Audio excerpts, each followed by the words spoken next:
Olá pessoal, tudo bem? Bom, hoje a gente começa então o estudo da eletrodinâmica.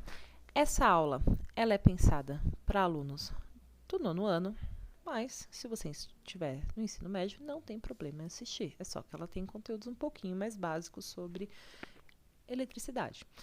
Bom, até então a gente estava vendo eletrostática, que era pequenas interações entre cargas elétricas. Então a gente viu primeiro o que era uma carga elétrica. A gente viu a composição da matéria e viu que ela é composta por elétrons, prótons e nêutrons, e também que uma carga elétrica ela é medida em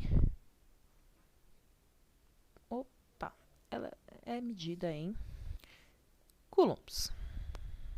Então, o que é um coulomb? O coulomb é a medida da carga elétrica. Então, a carga elétrica não é medida em elétrons, né? Um elétron, ele tem uma carga. Então, um elétron, ele tem uma carga de 1,6 vezes 10 a menos 19 coulombs, que é a unidade de carga elétrica. Muito bem. Lembrando que isso aqui é uma notação científica. Então, isso não significa que o valor é negativo. É negativo porque eu estou falando de um elétron, que é uma carga negativa. Mas esse valor aqui, isso aqui significa só que é um valor muito pequeno. Então, significa que o valor da carga de um elétron é 0,00019 casas, 16 coulombs. Muito pequenininho. Muito bem. Então, isso aqui estava dentro do estudo de eletrostática. Não se preocupem, tá? Vocês não precisam decorar esse número, mas é só para a gente situar o que a gente vai começar a falar agora. Bom, agora, quando a gente entra no estudo de eletrodinâmica, a gente está falando sobre movimento real de cargas elétricas. E quando a gente fala de movimento de carga, a gente está falando de uma corrente elétrica. O que é uma corrente elétrica? Uma corrente elétrica é o fluxo. Você vê que eu sou uma desenhista nata. É o fluxo de elétrons em um condutor, ou seja, em um fio qualquer. Certo? Então, a corrente elétrica tem como símbolo um izinho e a unidade dela é ampere. O que significa o ampere? Ampere é a quantidade de carga que passa em um fio em um determinado tempo. Então, quanto mais rápido for essa carga, quanto mais rápido essa carga passar, maior vai ser a minha corrente elétrica, certo? Então, quanto menor for esse tempo, maior vai ser o valor da minha corrente elétrica. Muito bem. Então, aqui eu estou falando de fluxo de elétrons. A minha grande questão é a seguinte: por que o meu elétron ia querer sair de onde ele está e percorrer um circuito elétrico todinho? Qual que é o sentido nisso? Bom, existe um sentido, na verdade. Próxima coisa que a gente vai ver, então, aqui é o nosso... Não mudou a cor. Agora foi. O nosso potencial elétrico. Como a gente já tinha visto em aula, o potencial elétrico é... O potencial, na verdade, a gente viu o potencial gravitacional e é praticamente a mesma coisa, mas trazendo para o mundo da eletricidade. Então, o potencial gravitacional era o quê? Era a energia que estava disponível para um corpo. Tá de cor de novo. Gente, eu sou uma iniciante em tecnologias novas, calma lá. Então, era a energia que eu tinha disponível em um corpo, que era armazenada nesse corpo, para ele gastar, por exemplo, durante uma queda. Então, aqui eu tinha uma energia potencial máxima, e essa energia potencial era transformada durante a queda em energia cinética, certo? Era transformada em velocidade. Bem, o que é o potencial elétrico, então? O potencial elétrico é a energia armazenada nas cargas elétricas, né? Agora não é mais num corpinho só com massa, é numa carga elétrica. Então, o potencial elétrico, ele tem como símbolo um Uzinho ou um V. Já vou explicar isso aqui, mas ele, normalmente nos livros de física do ensino médio, ele aparece como um Uzinho, mas o símbolo correto dele é um V maiúsculo. Mas o potencial elétrico, ele é medido em volts. Ele é medido em volts. E o que significa volt? Volt significa energia por carga. Então, é por unidade de carga, e quando eu digo carga, eu não estou falando simplesmente um elétron. Estou falando de energia disponível em 1 coulomb, que é um monte de elétron. Lembra que a carga do elétron é bem pequenininha, não dá nem 1 coulomb, né? Dá muito, muito menos. Então, eu preciso juntar muitos elétrons para dar 1 coulomb. Então, vai ser a energia que está sendo armazenada em um agrupamento de elétrons qualquer. E aí, quando eu falo em volt, você deve pensar, opa, eu conheço esse nome aí.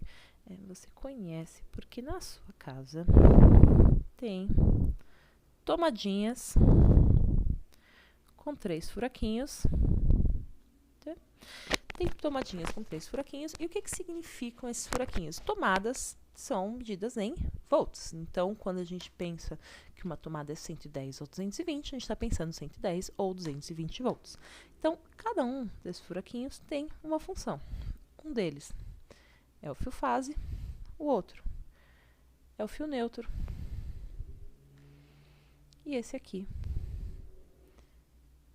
é o meu TA. Então, esse fase e esse neutro, ele tem a mesma função que numa pilha tem um polo positivo e o polo negativo. Então, eu falei que a energia disponível para a carga, para ela percorrer um caminho, um circuito. Então, a gente pode entender como sendo, é uma energia que está sendo dada para ela, mas também é um incentivo para essa carga se mexer. Então, quando eu tenho um polo positivo e negativo, por exemplo, fica mais fácil da gente ver isso, porque eu tenho elétrons que são negativos e os elétrons estão aqui no meu polo negativo. E por que eles vão, quando eu ligo com um fio esses dois lados, por que eles saem daqui e vêm para cá? Bom, elétrons são cargas negativas e eles acabam sendo atraídos pelo meu polo positivo. Então, o potencial elétrico é um incentivo para que essas cargas façam todo esse caminho. Então, quando eu estou pensando aqui no fase e no neutro, é mais ou menos a mesma coisa. Só que aqui, eu consigo, aqui tem uma voltagem de 1,5 volt, bem diferente, né? Porque uma tomada que tem 110 volts. O que significa isso? Significa que a diferença entre o potencial aqui, desse meu furaquinho da fase, e aqui do meu furaquinho do neutro, é de 110 volts. A diferença entre eles. Como assim a diferença? Eu preciso ter uma diferença de energia nesses dois polos diferentes, porque se eu não tiver uma diferença de energia, o meu elétron não vai se mexer.